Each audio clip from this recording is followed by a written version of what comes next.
Today, you've joined hundreds of established and emerging writers who are discovering ways to reach their writing goals and have fun by being more curious, creative, and productive. You're listening to Ann Croker, Writing Coach.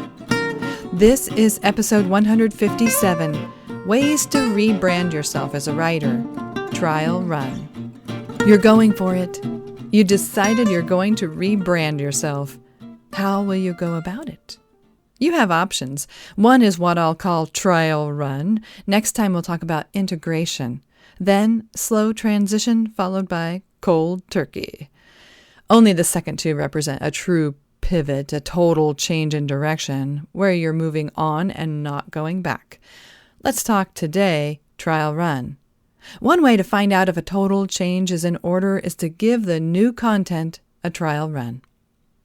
Try dedicating one day a week or once a month to writing and publishing new content in the new voice on your existing website and other spaces while maintaining the old content.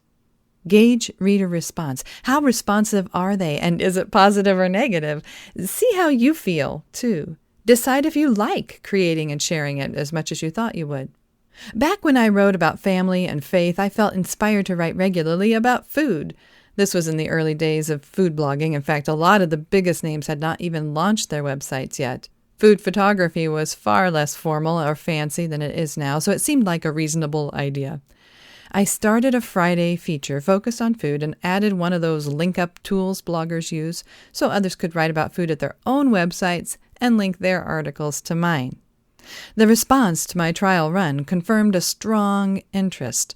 Other bloggers loved linking up posts that had something to do with food and thanked me in the comments for creating it. Usually their posts included a recipe, but I didn't insist. When I launched Food on Fridays, I didn't know if I would continue. It was an experiment.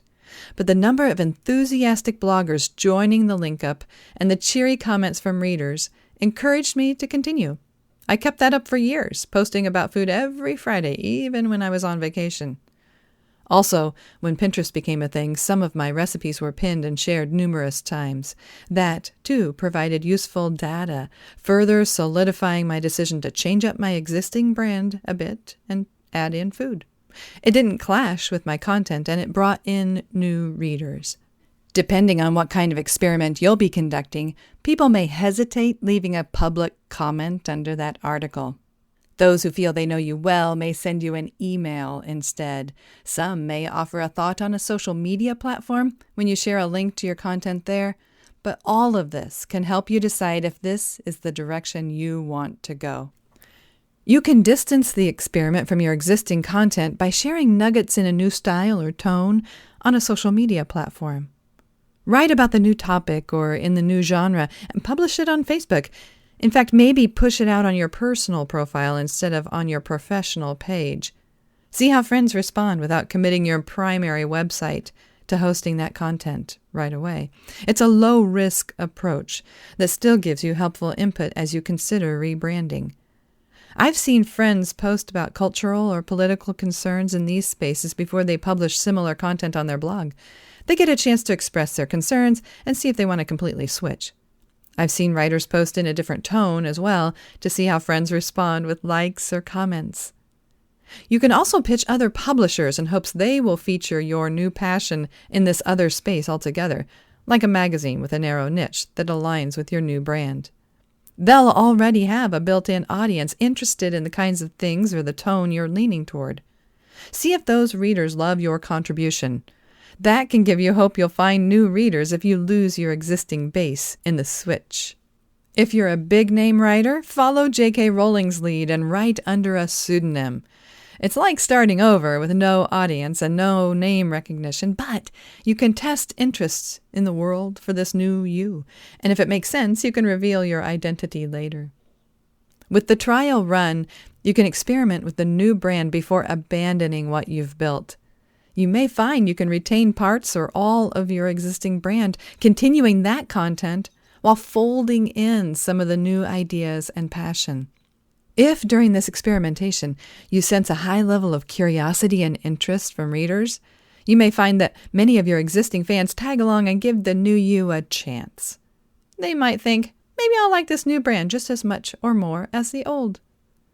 Or you may discover your existing audience loves your new approach from the start. If a majority of readers enjoy what you're saying and how you're saying it, you'll feel much better about the switch. Finally, if only some people are responding favorably, you'll have to decide what to do. If your desire for change is strong enough, you might pivot anyway. You'll lose some people, maybe most. But thanks to the trial run, at least you'll know that ahead of time and make a conscious choice. As you give this new brand a trial run, your audience will appreciate not having the rug yanked out from under them. If you try out the new while maintaining the old, you can confirm the direction you want to go. Even if, in the end, you abandon the new approach and just stay the course, steady as she goes. I'm Ann Croker, cheering you on as a writing coach in your ear, everywhere we may meet, at my website, on Facebook, Twitter, Instagram, in your inbox, here on this podcast, over at Patreon, or even in person. I'm always looking for ideas to share with you that will help you achieve your writing goals and have fun by being more curious, creative, and productive. Thank you for listening.